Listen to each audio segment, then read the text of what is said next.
E aí, gente, tudo bem? Sejam bem-vindos a mais um vídeo do Parabólica. Eu sou o Pedro Renó, professor aqui do Parabólica. Estou aqui com vocês para mais um vídeo aí do nosso estudo sobre a fenomenologia do espírito. Isso mesmo, a obra de Hegel. Tá aqui, ó, mostro para vocês. A fenomenologia do espírito. A gente já fez a parte introdutória, que foi muito importante, porque a gente deu conceitos fundamentais para vocês entenderem. E hoje a gente vai falar aí de um capítulo que é o capítulo A Certeza Sensível, ou o Isto ou o Visar. Enquanto os meus cachorros estão aqui nessa brincadeira danada aí, deve estar saindo assim. Enfim, não tem importância. Então já se inscreve no canal se ainda não for inscrito e curte esse vídeo, porque tem muito conteúdo aqui para vocês. E vamos aí de mais estudo de filosofia. Só um minuto. Parou. O pai tá trabalhando. Parou, de verdade. Eu amo vocês. E é isso, gente. Vamos lá então. Eu quero reiterar aqui o objetivo de fazer um vídeo de estudo de obra de fenomenologia do espírito. Hegel é um meme. Hegel é o autor que muita gente fala, tem dificuldade de entender, Hegel é muito doido, Hegel ninguém entende, Hegel tem uma linguagem difícil, e eu já falei para vocês, Hegel tem uma linguagem difícil até para o século XIX, final do século XVIII, início do século XIX, uma linguagem bem complexa. Porém, a ideia que se tem por trás dessa linguagem, ela é uma linguagem, a ideia é uma ideia filosófica. Ela tem as suas especificidades, porém, ela não é uma ideia tão difícil assim de compreender. A questão é que a linguagem utilizada por Hegel, essa sim é muito complexa. Então, o objetivo é destrinchar cada capítulo, um vídeo por capítulo, pelo menos, ou às vezes pode ter 2 vídeos por capítulo, dependendo da complexidade do capítulo, para trazer para vocês de forma mais acessível, de forma mais direta, mais didática, da didática que você sabe. Então, sempre estou colocando textos, citações. Ao final do estudo de obra de fenomenologia do espírito, eu pretendo fazer aqui com vocês de disponibilizar todos os textos que eu compus com as citações para que vocês possam ter esse material em PDF. Mas eu gostaria muito que vocês me ajudassem na divulgação desses vídeos e me ajudassem sempre curtindo esse vídeo também, e me ajudasse também com engajamento, além da curtida, engajamento pelos comentários, que eu acho que é muito importante isso. Bom, eu não tenho pressa nesse tipo de vídeo, mas vamos lá de forma bem didática. Primeiro, o capítulo que a gente está trabalhando agora é o capítulo primeiro, depois da parte introdutória que a gente fez algumas semanas atrás. Eu tenho aqui as anotações que eu coloco para vocês. O capítulo se chama Certeza Sensível, ou Isto, ou o Visar. Primeira coisa, vamos definir aqui o ponto central desse capítulo, que é o que é uma certeza sensível para Hegel. Aí eu passo as citações sempre quando necessário, certo? Certeza sensível para Hegel, seria o saber mais inocente que existe. O que é esse saber mais inocente? É um saber basicamente de aparências. É o que se sabe muito através das aparências. É um saber que é utilizado de forma negativa, que se recusa todo qualquer tipo de conhecimento prévio sobre um objeto. O objeto entenda, por exemplo, um assunto, algo a saber. Se recusa tudo e qualquer tipo de conhecimento sobre. Você sabe só através da sensibilidade daquele momento. Você sabe, a certeza sensível é aquela que é uma certeza que se tem pela sensibilidade. Como sempre os exemplos, sensível vem de sensibilidade. Encostei nesse celular, entendi esse celular, eu tenho uma certeza sobre ele, sobre o que ele é, qual que é o material que é produzido, mas eu não preciso de nenhum conhecimento prévio sobre isso. É uma certeza imediatista, e o Hegel vai falar isso pra gente, tá bom? Então, eu tenho as sensações do momento, é momentâneo, é imediato. Tendo isso, primeira citação para a gente entender aí o que o Hegel está falando. Desculpa, peço mil desculpas. Abre aspas aí para o Hegel.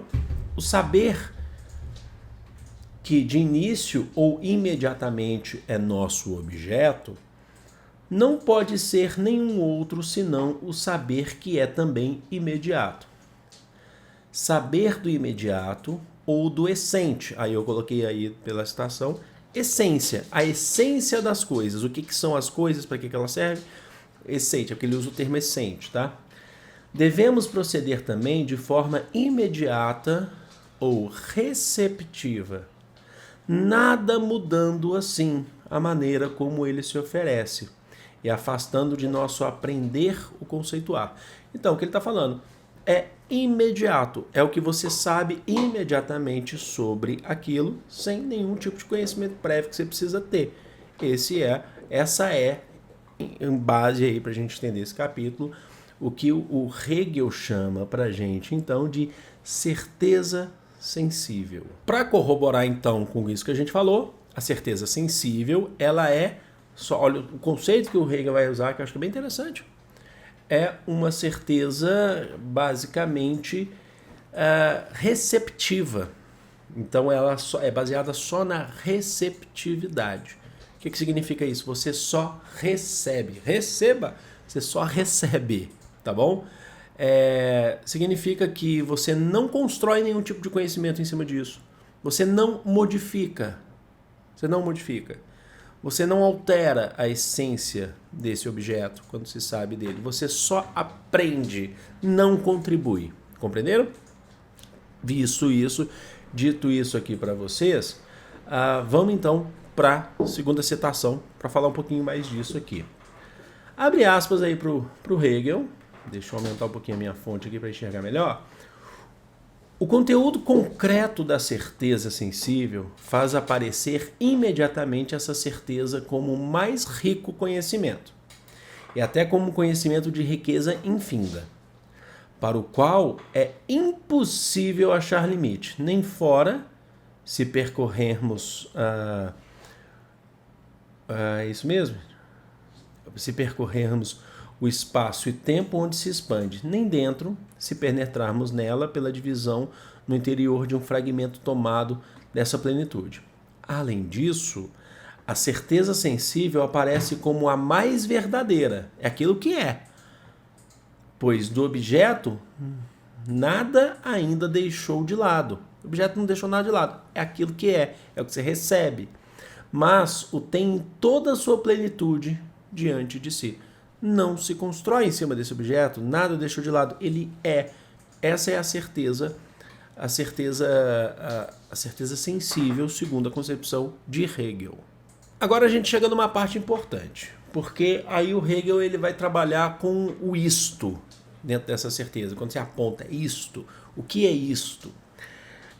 O Hegel ele faz uma crítica a essa certeza sensível, tá? Ele está falando dessa certeza sensível, mas o tempo todo ele está fazendo uma crítica a essa certeza sensível e aqueles que acreditam que a certeza ela é só sensível, que você não precisa de um conhecimento prévio, por exemplo. O Hegel ele critica isso, tá? Ele defende para a gente que é preciso, a gente sabe que o Hegel é o cara da dialética. A dialética hegeliana. O que é dialética? Dialética é contradição. Essa contradição transforma, essa contradição muda. Então, por exemplo, só para entender, para se situar, para a gente contextualizar, que é muito importante entender a contextualização, principalmente nesse vídeo de hoje, nesse capítulo, ou nesse assunto, você tem uma tese, e eu sempre falo isso para vocês, sobre algo. Aí surge um contraponto a essa tese, que vai tentar mostrar as contradições dessa tese. Surge uma antítese. E no debate entre tese e antítese, vem uma síntese do que se extraiu dessa tese e dessa antítese. Essa síntese, lá na frente, ela já é uma nova tese, que surgirá então uma outra antítese, que vem uma nova síntese. E assim é um processo de caminhada, um processo dialético, certo? Então, para o Hegel, é um processo dialético. Não dá para você trabalhar com uma certeza sensível, que ela é basicamente uma certeza absoluta, uma verdade absoluta, que te leva a uma verdade absoluta, porque para o Hegel não é assim. É preciso questionar essa certeza sensível. É preciso questionar essas verdades, tá bom? É muito importante isso.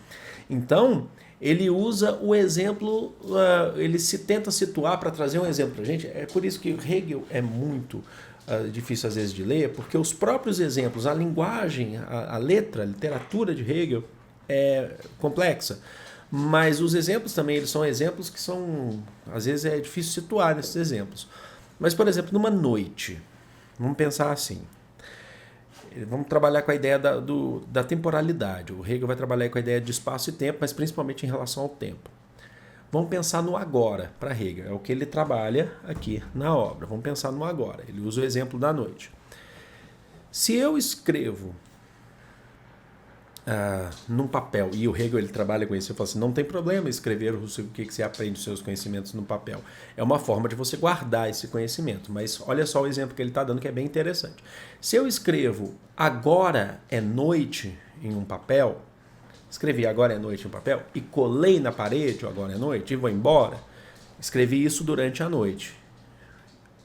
Eu vinha, foi uma certeza sensível, agora é noite de fato, coloquei no papel, eu estou vendo que é noite, escrevi no papel agora é noite. Uma pessoa chega no dia seguinte, de manhã, durante o dia, e lê aquilo, e fala, não, agora não é noite. Agora é dia. Então o Hegel está trabalhando com a ideia aqui de que essa verdade dessa certeza sensível, essa verdade de que agora é noite, ela acabou se tornando vazia durante o dia. Ah, mas espera aí, então, mas a pessoa precisa entender, a pessoa que viu que agora é dia, que chegou lá durante o dia e viu que estava escrito que agora é noite, tem que entender que quem escreveu estava na noite quando ele escreveu. Pois é, mas aí você contextualizou. E quando você contextualiza, você já está fazendo uma crítica a essa certeza sensível, que é uma certeza que não contextualiza, que não busca o passado. Se outra pessoa chegou lá e viu que está escrito agora é noite, mas está de dia, e ela refletiu sobre aquilo, ela passou a contextualizar, alguém deve ter vindo aqui e escreveu agora é noite. Ou seja, essa verdade que se tornou vazia, ela só se tornou vazia durante o dia porque alguém refletiu e falou, não, de fato, há um processo de contextualização. Então, Hegel, ele fala para a gente que tem que contextualizar. É preciso trabalhar com a questão histórico-social. É preciso contextualizar o conhecimento. Ele faz a crítica àqueles que acreditam só na certeza sensível, na questão imediatista, na questão imediata, certo? Vamos para uma citação que é justamente a citação que ele fala dessas questões. Portanto, a própria certeza sensível deve ser indagada. Que é isto? Se o tomarmos no duplo aspecto de seu ser, como o agora e como o aqui, a dialética que tem nele vai tomar uma forma tão inteligível quanto ele mesmo. Olha aí ele falando do conceito dialético. A pergunta que é o agora, a pergunta, que é o agora? Respondemos, por exemplo, o agora é a noite. Para tirar a prova da verdade dessa certeza sensível, basta uma experiência simples. Anotamos, portanto,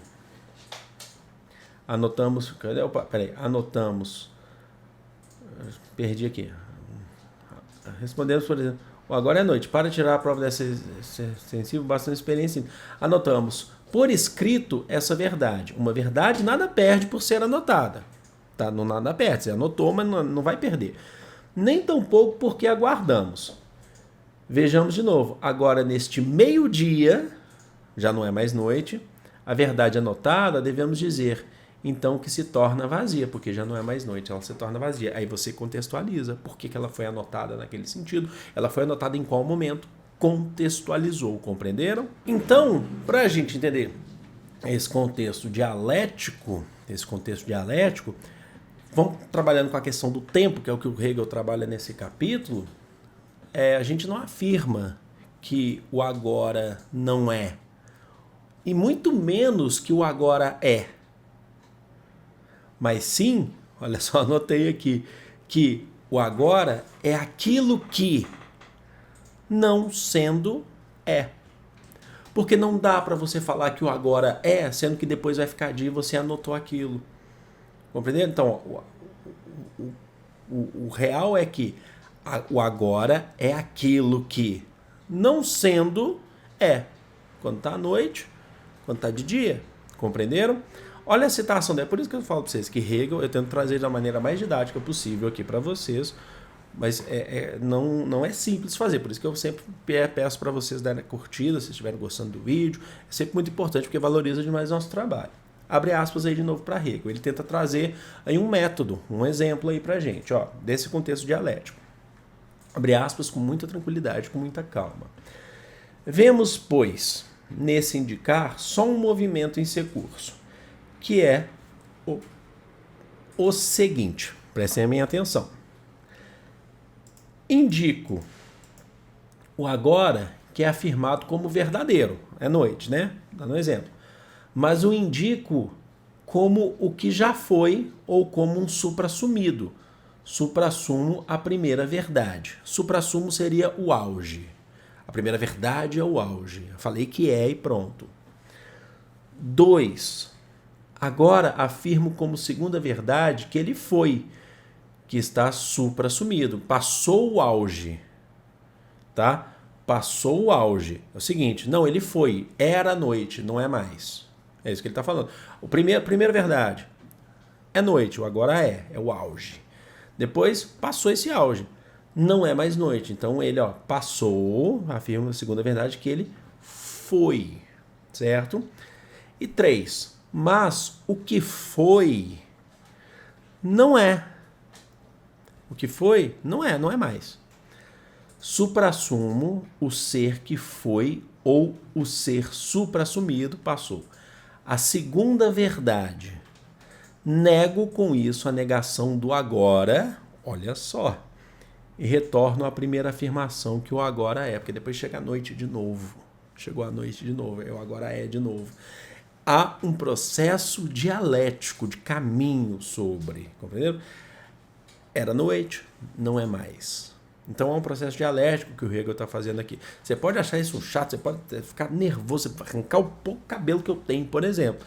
Mas é o que o Hegel está falando para a gente, tá bom? Em outras palavras, e também concluindo sobre essa questão, sobre a certeza sensível aqui, mas também vou trazer outros exemplos aqui que acho que vão facilitar mais do que os exemplos do Hegel. Ele diz para a gente, então, que essa universalidade da certeza sensível, só para contextualizar também, olha, contextualizando aqui, universalidade nesse contexto, nesse conceito aí para Hegel, é que a gente trata dessa maneira, no comum mesmo. A certeza sensível é isso que é aí mesmo. E segundo Hegel, é uma certeza assim, de negação. Você nega de estudar sobre o objeto. Essa universalidade de negação. Não, eu já não preciso entender. Eu sei o que é isso aqui. Eu sei o que é tal coisa. Então ele fala assim que essa universalidade de negar as coisas, de falar, não, eu sei o que é só o sensível mesmo, é o imediatismo, ela não se sustenta, ela é vaga, ela não se sustenta. Você não consegue buscar um conhecimento aprofundado em cima disso. Compreenderam? Então, para o Hegel é preciso contextualizar. Ele é um defensor dos estudos, de você estudar e de você se aprofundar sobre tal objeto, sobre tal assunto. Eu quero trazer alguns exemplos aqui para vocês que eu acho que são bem interessantes. Vamos pensar em exemplos aí dentro da leitura. Exemplos que eu já passei, que é importante contextualizar. Vamos lá, você pode ler. Eu vou ler Karl Marx. Eu sempre uso o exemplo do Karl Marx, inclusive, porque o Marx, inclusive, foi um jovem hegeliano, inclusive, né? Mas depois ele vai entrar em discordância, enfim, mas bebe muito na fonte do Hegel. Eu já falei desse exemplo aqui em uns vídeos bem antigos já.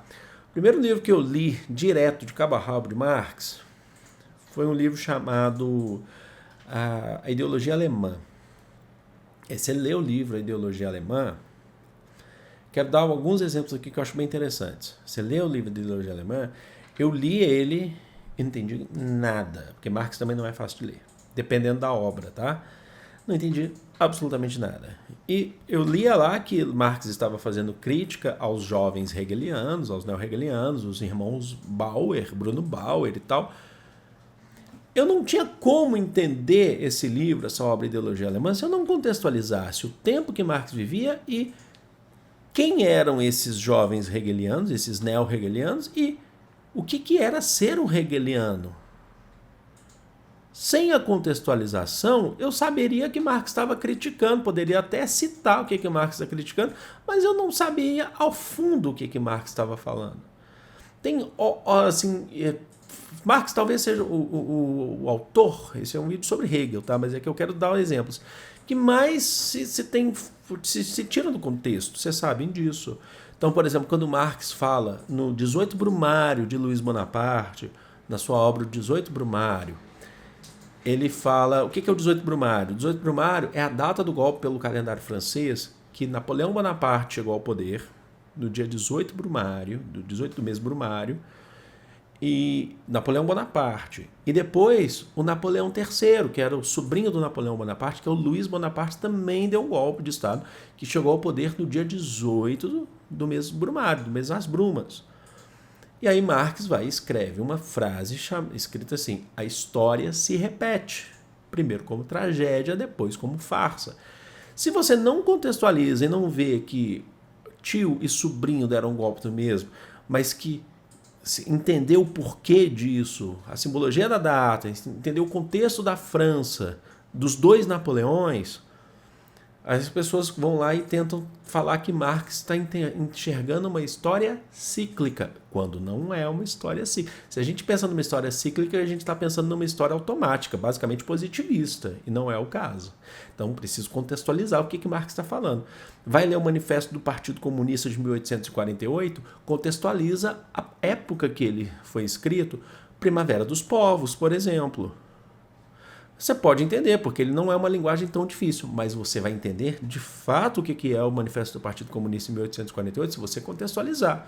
Quando Marx e Engels escrevem lá no começo um espectro rond da Europa, o espectro do comunismo. Você já precisa contextualizar o que é o comunismo. Marx não vai te jogar de mão beijada o que é o comunismo. Até mesmo porque ele escreveu muito pouco sobre. Vamos contextualizar, vamos mudar de autor. É fácil, já li o Maquiavel. As pessoas às vezes ficam estranhas quando eu falo que eu leio muito Maquiavel, o Príncipe do Maquiavel, principalmente para dar as aulas. Mas você já leu uma vez, faz a anotação, não precisa mais. Por que eu leio direto? Eu já li várias vezes Maquiavel. Por que eu preciso voltar sempre a ler Maquiavel? Porque eu preciso entender, cada dia eu preciso contextualizar mais Maquiavel, porque não é só uma linguagem simples.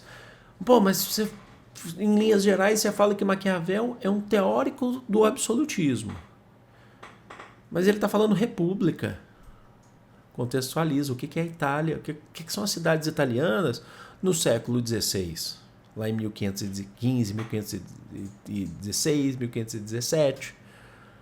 Por que se chama de república, de cidades de repúblicas? Por que não tem um monarca, mas sim famílias da burguesia? Por que ele está falando de repúblicas, dessas primeiras repúblicas modernas, antes da República Francesa, das contemporâneas? Contextualize.